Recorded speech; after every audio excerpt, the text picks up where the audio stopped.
Não termino aqui, porque o próprio Clube de Engenharia está providenciando para que todos os eventos fiquem disponíveis no seu portal. Estou fazendo esse aviso porque muitas pessoas presentes aqui não são frequentadoras, não são nem associadas do clube, e é importante que saibam isso também. Faço o convite, portanto, que procurem o portal do clube, www.clubedeengenharia.org.br. Façam uma visitinha, que eu tenho certeza que vão gostar do que está lá no atual portal. Ok, Cláudio? Obrigado, desculpe te interromper, mas esse aviso tinha que ser dado antes, porque, inclusive, na hora das perguntas, as pessoas pensam que, para que microfone? Todo mundo está me ouvindo. Não é por isso, mas é por causa da gravação. Ok? Obrigado. Quando uma pessoa tem uma voz bem entonada e bonita como a sua, é boa falar. É bom falar, mas com a minha, não.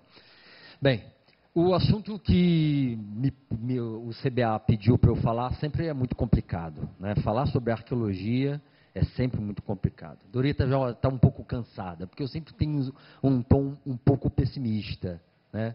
Eu me lembro muito bem que em 2009, né, quando houve o evento no Forte de Copacabana, eu falei em primeiro lugar e depois veio a Cristina Bruno, de São Paulo, né? E ela ficou meio constrangida, né? Não, acho que a minha visão não é tão, e aí eu complementei, pessimista, né? Tão negativa quanto a sua. A dela não era, né? Ela naturalmente tinha uma outra visão do conjunto que, infelizmente, eu não tenho, né? E aí eu também não posso chegar aqui e passar para vocês, digamos, a minha experiência, né, como sendo uma coisa gloriosa, né, e, até porque não é. A arqueologia tem muitos problemas, né? Esses problemas, no passado, né, tinham um determinado formato.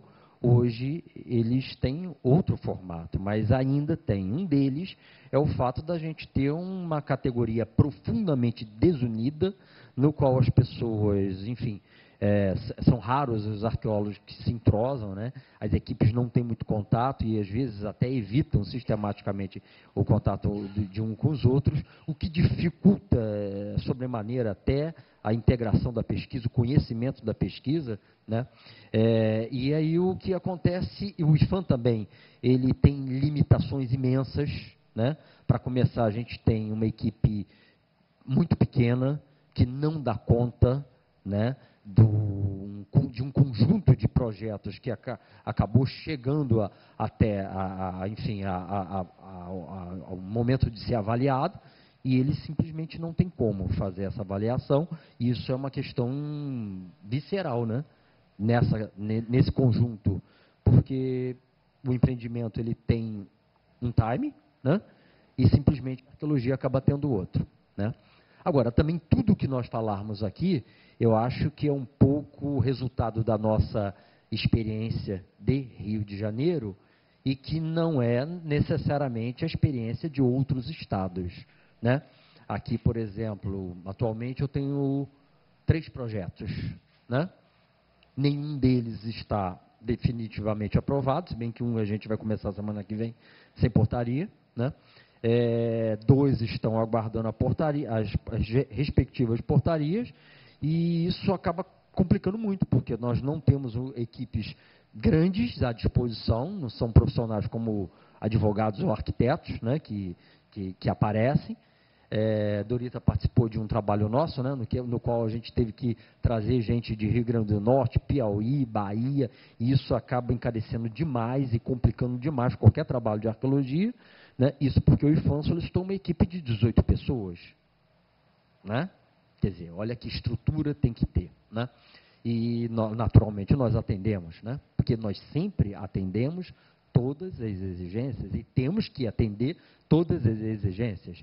Essas exigências às vezes não são muito sensatas, digamos, né? Ou positivas, e aí o que acontece é que, né, os projetos acabam se interconectando. Temos também um problema de portarias que são aprovadas simultaneamente. Você lembra, Camila, de um projeto que a gente tinha pessoas que participariam do seu e que você nos emprestou e depois, quando foi aprovado de todo mundo, aí não tinha arqueólogo no mercado. Esses mesmos arqueólogos que às vezes ficam desesperadamente perguntando se não tem nenhum trabalho, porque eles precisam receber. E aí, quando é aprovado assim um conjunto, isso complica muito. Agora, essa experiência que a gente tem é a experiência de Rio de Janeiro, em Minas também é bastante difícil, como no Ceará. Em outros estados, não, né? Em outros estados, como São Paulo, a gente tem conhecimento, pasmem, e se aprova uma portaria em até 48 horas.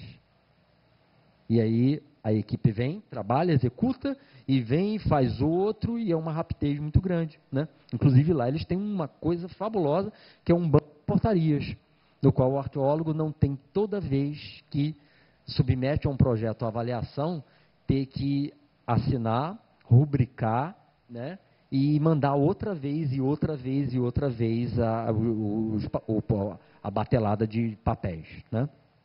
Bem, considerado isso, que é uma espécie de uma introdução, né? E aí eu acho que justifica aquela visão que eu falei no início, que eu seria um pessimista, e isso foi só para começar, porque na realidade agora a gente vai começar a mostrar imagens igualmente complicadas, né? E podemos passar?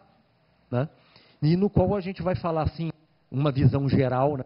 O Fábio sempre fala, né, que a gente tem estilos diferentes, né?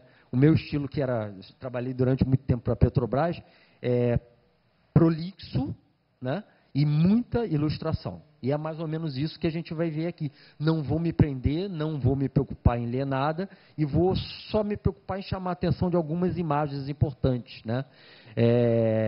E aí, digamos que os slides só vão dar ensejo para pensar ou lembrar alguns pontos que eu considero importantes, né? E com esse slide daí, eu justamente me preocuparei em falar de que nós estamos numa cidade ou num estado com uma importância muito grande. Isso devido à ocupação que ela teve nesse período histórico, e se a gente recua para o período pré-histórico, aí a coisa complica, porque a gente está falando de uma Bahia, né, no qual todo mundo já pensou sobre isso, já ouviu, no qual era um paraíso nos tempos antes do descobrimento, né, com águas quentes, que os peixes, os animais, de forma geral, vinham acasalar e se refugiar. Quer dizer, a visão do paraíso, a Baía de Guanabara, se a gente pensar no passado. E isso daí fez com que populações inteiras de indígenas acabassem se estabelecendo nessas margens permanentemente ou de forma acidentária, né? ou de forma nômade. E acabou deixando uma quantidade de registros arqueológicos que deveria ter sido impressionante. Deveria por quê? Porque grande parte desses vestígios certamente foram destruídos, né? Quer dizer, isso é lamentável, né? Podemos passar? Bem, esse slide também chama atenção para um outro aspecto importante, que é mais ou menos dentro da linha do que a gente tem que falar hoje, que é sobre a arqueologia empresarial, ou aplicada, ou de contrato, e desse trâmite dentro do trabalho de arqueologia científica como um todo, né? Nós temos aí algumas imagens do gasoduto Brasil-Bolívia, no meio, né, voltando aí para a esquerda, uma imagem de uma escavação sendo feita num loteamento em São Paulo, e mais abaixo aí imagens intercaladas com trabalho de laboratório e escavação, propriamente, né?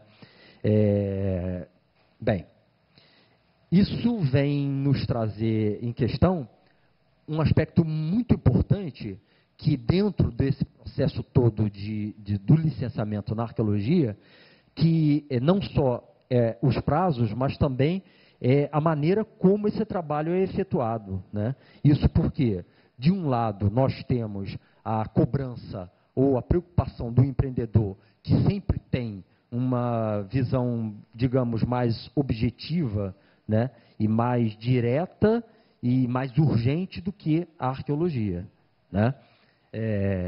Vamos passar? Eu vou desenvolver essa ideia em outras imagens, né? Nós temos também, pena que não ficou muito claro, né?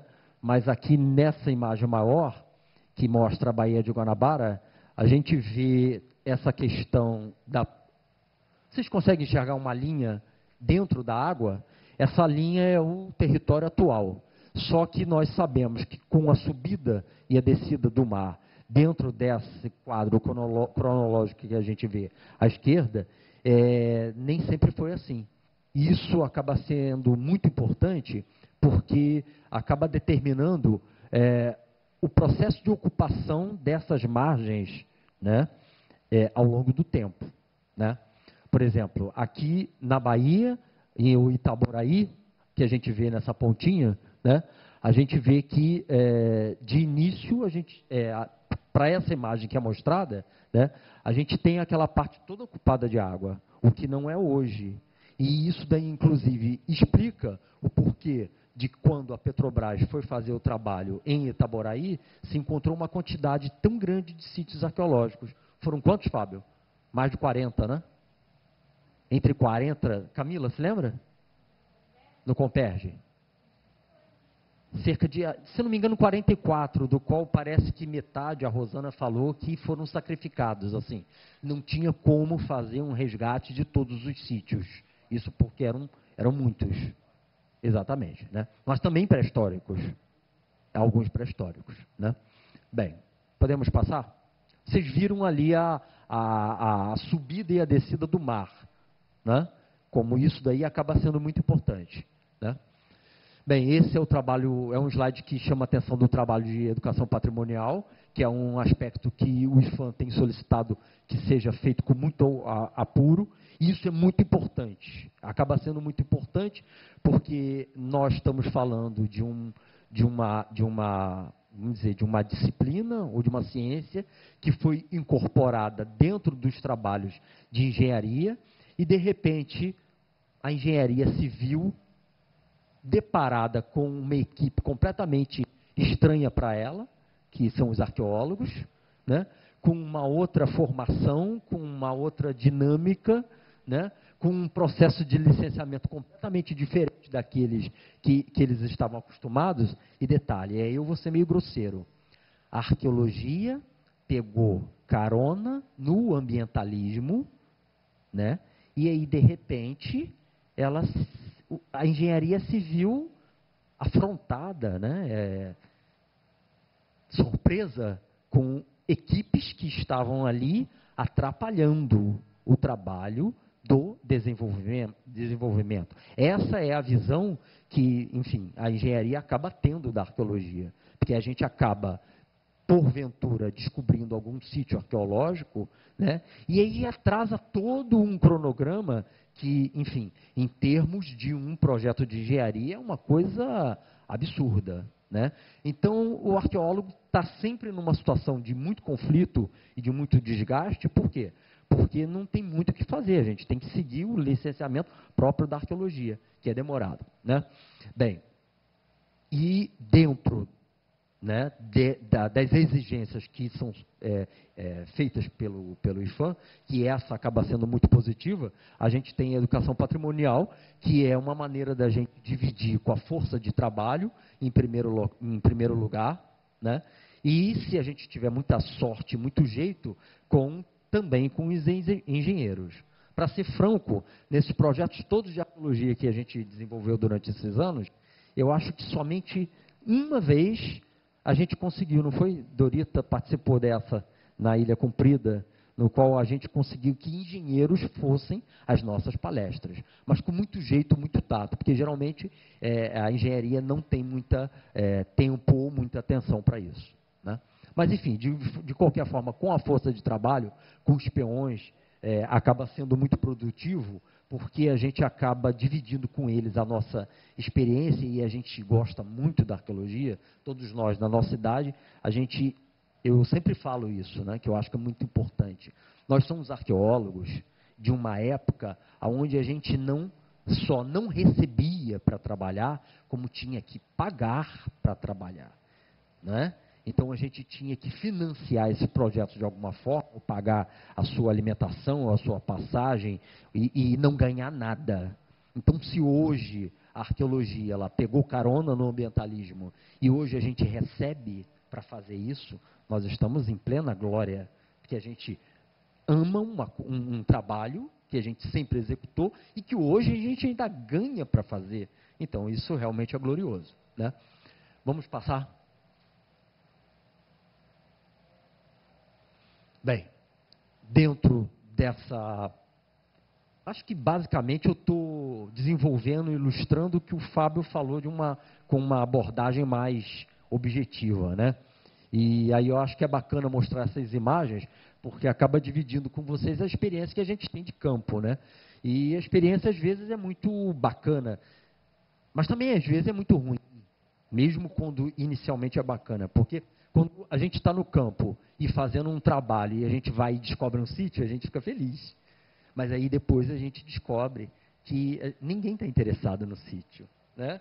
E aí você procura o órgão gestor, ou você procura a prefeitura, ou o Estado, e aí você descobre que também ninguém está interessado em preservar. E aí acaba sendo meio frustrante, porque na maioria das vezes a gente vê a coisa se perdendo, né? Isso pode ser em Magé, isso pode ser em São Gonçalo, pode ser em Itaboraí, ou em qualquer lugar, né? E tudo isso que eu estou falando vai ser fechado na nossa fala com algumas imagens, né, que na realidade acaba virando uma proposta. Em especial, essas imagens todas daí mostram um sítio que a gente acabou descobrindo em São Gonçalo, isso por conta de um trabalho de diagnóstico que era, em especial, uma estrada especial que seria construída, porque ela não seria pavimentada. Isso porque o Comperj ainda ia ser iniciado e a Petrobras precisava de uma estrada que fosse preparada especificamente para o transporte do maquinário pesado. Maquinário tão pesado que qualquer tipo de pavimento não suportaria o peso. Então, ela teria que ser de uma espécie de uma terra batida, mas tão batida e tão compactada, que esse maquinário, um maquinário assim do tamanho de casas ou de prédios, né, e que seriam levados lá para Itaboraí, né. Então, a gente, em especial na Praia da Beira, né, a gente encontrou um sítio arqueológico que estava em pleno processo de destruição, e o final foi, ele acabou sendo destruído, apesar de todo mundo ter sido contactado. Pode passar, por favor. Bem, se a imagem anterior mostrava aspectos descobertas dentro do trabalho de diagnóstico, a próxima imagem mostra exatamente o trabalho de prospecção e o trabalho de monitoramento, né?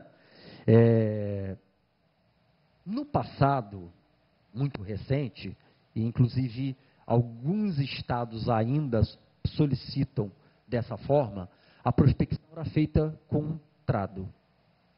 Simplesmente vocês conhecem o trado, né?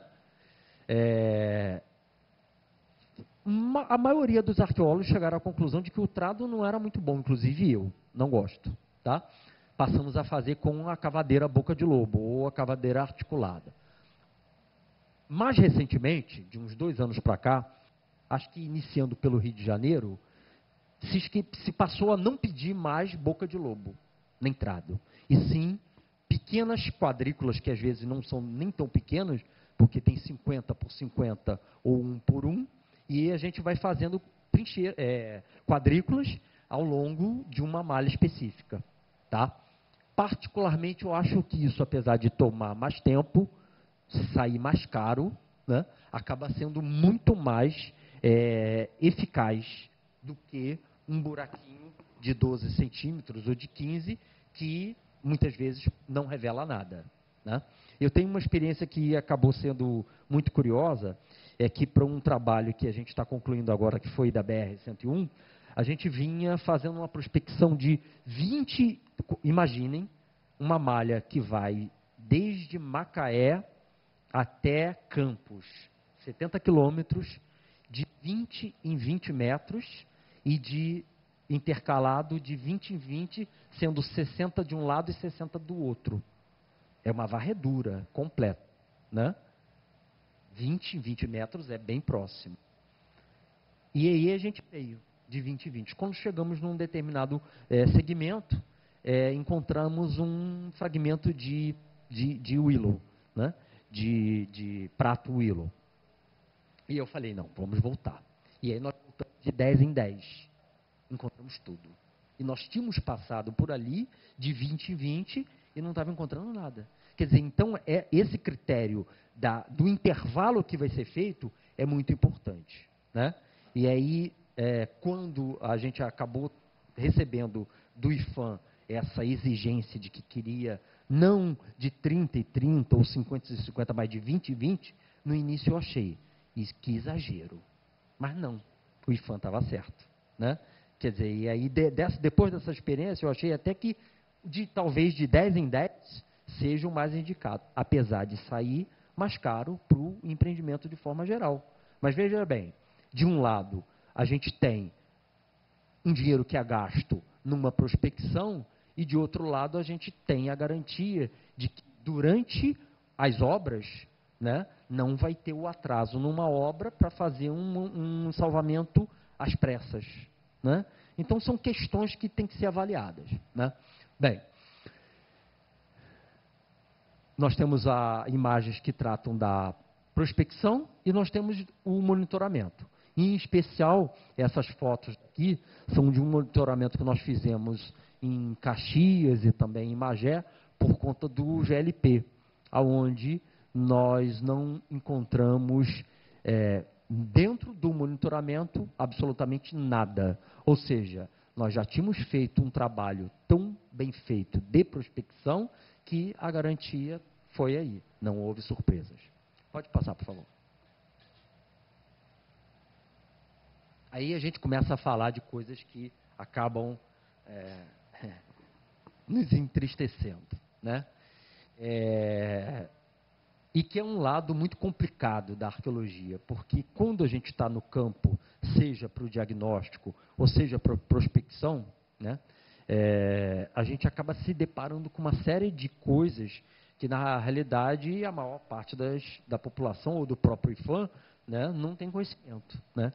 E uma delas, por exemplo, e aí isso me incomoda muito, porque quando a gente fala de Norte Fluminense e a gente fala em especial de Macaé, a gente sabe o quanto Macaé tem se desenvolvido até em decorrência dos royalties do petróleo, né?